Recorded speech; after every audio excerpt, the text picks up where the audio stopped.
Hello everyone, my name is Francesco. I'm your personal geek and personal game developer. My job is to work with video games and optimize GPU performance. I'm here to talk about our latest tool, the Android GPU Inspector. Making games on Android is hard and graphics optimization is extremely hard, which is the reason why we spent the last 2 years making a GPU profiler and working with several game companies and with ARM to gather all the information to present in this tool. The result of our work is the Android GPU Inspector, which has been in developer preview until yesterday. Yeah, until yesterday when we went into open beta. And Android GPU Inspector is a single tool that will help you profile and debug graphics on Android, regardless of the device you're running on, which is extremely useful because you just have one tool and any device that you have at your disposal will be able to profile and look at the GPU on it. As I said, we worked in close collaboration with both ARM and Samsung to give us the tool needed to produce this tool. It's a tool of tools in some sort. The first view that is presented once you have an AGI trace, AGI as I call it myself more often than not, is the system profiling view, the system profiling mode. If you are familiar with systrace, which has been a tool available for Android for practically forever, it presents a holistic view of the system where you can see all the CPU processes running currently on the system, and you can see all the CPUs together and the amount of workloads running on it. What has changed now is that along with CPU information, you have finally GPU information and GPU counter. You can see in this view how you have the CPU on top and processes on top running, and at the bottom you have a bunch of GPU counters. For example, this is the first counter I always look at. The reason why I look at this one, GPU utilization, is because I can finally answer to the question, is the game I'm looking at GPU or CPU bound? Well, the way to do it is by measuring a GPU frame, so looking at GPU utilization, as you can see in this case, and measuring the frame boundaries. It's generally pretty easy to find frame boundaries from GPU utilization. In this case, this game I'm looking at is about 22 milliseconds, give or take. And I'm going to spoil it for you. This particular game I'm looking at is GPU bound. Once I establish that the game is GPU bound, I almost always look first at textures. The reason is that texture fetching is one of the heaviest processes that you can run on the GPU, one of the heaviest tasks.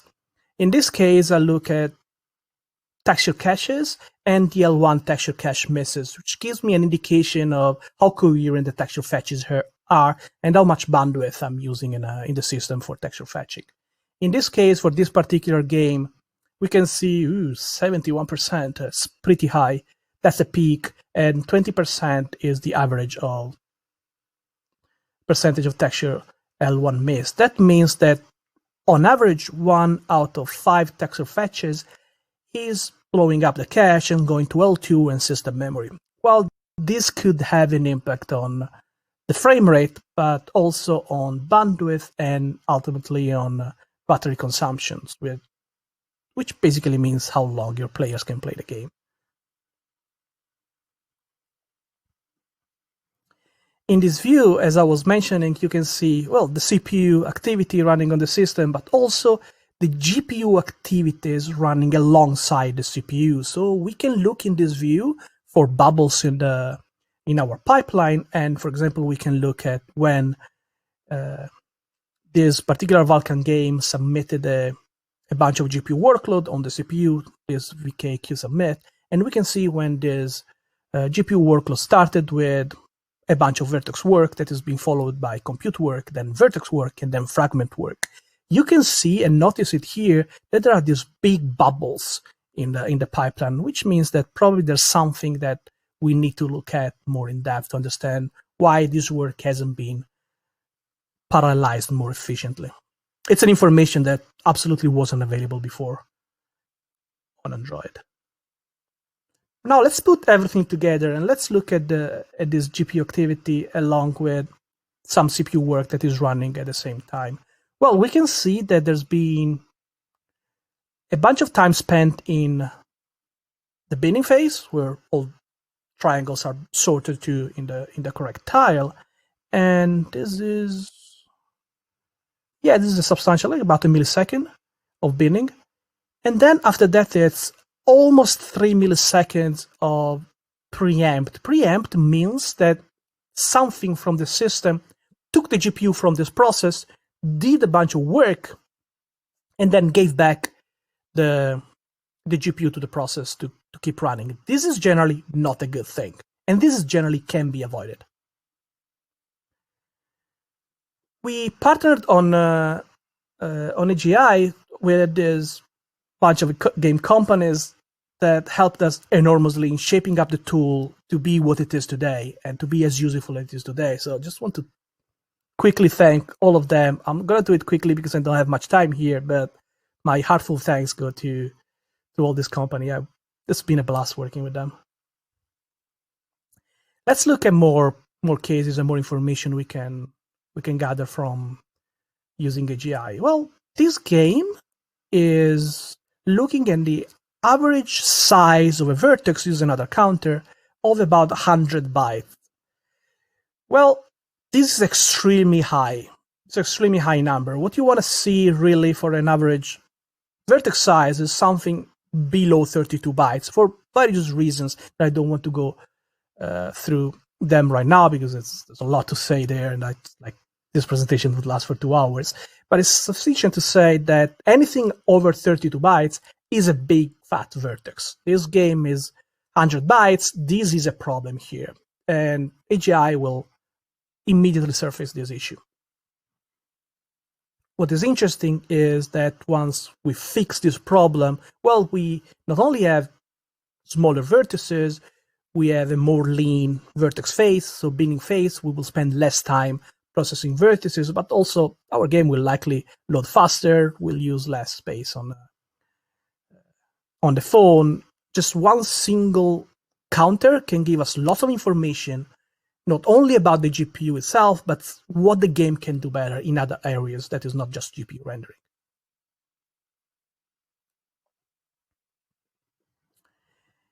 This other counter is telling us how many non-base level textures are being fetched. And we can see here that this game, of all the texture fetches, only on average 4 out of 100 are accessing a level in the texture that is not the base one, which basically means that this game is likely not mipmapping its textures. And we all know that not mipmapping textures in the general case is not a good thing because we're going to waste a lot of bandwidth and we're going to have texture swimming where it will not look good. Pre-filtering texture is an extremely powerful technique. There are certain cases where accessing base level textures all the time is a good idea to the games, the UI, for example, but in general, for a general 3D game that is not purely isometric, well, this counter is something to look at very, very closely. And please mipmap your textures. Just in case. In fact, we can see here that the issue in this case, once we go and take a frame capture of this game, is that, well, this game was effectively not mipmapping most of the textures.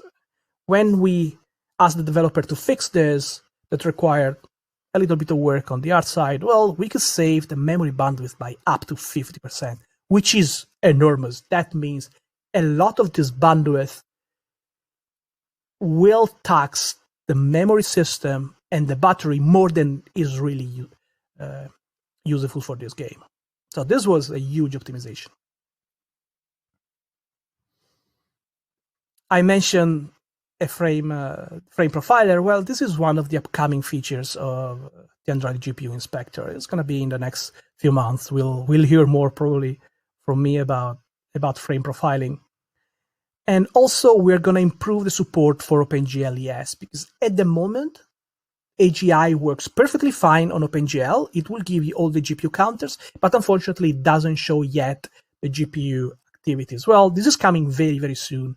The support for the GPU activity and GPU slices is coming very soon also for OpenGL. It's not going to take long. Currently, we support the following devices: the Pixel 4, Samsung Galaxy Note, Samsung Galaxy S10, and the S20, and on any device, on any of these devices, AGI will work out of the box. If it doesn't, just write me. As I mentioned, Android GPU Inspector is in open beta. You can go to gpuinspector.dev and download the latest version, try one of the supported devices, and take traces and start learning how the various counters look like in your particular game. What I found in more than 20 years of doing this job as GPU profiling is that once you regularly take traces of your game, you understand how your game behaves, and when there is something wrong with your performance, it stands out pretty quickly. And not only that, now you have a tool that when you optimize your game and when you implement something that is supposed to give a better GPU performance, you have a tool that will tell you if this is actually true, something that you can use to validate your assumptions and your optimizations. And if you have any trace that you would like to submit it, you can feel free to write me.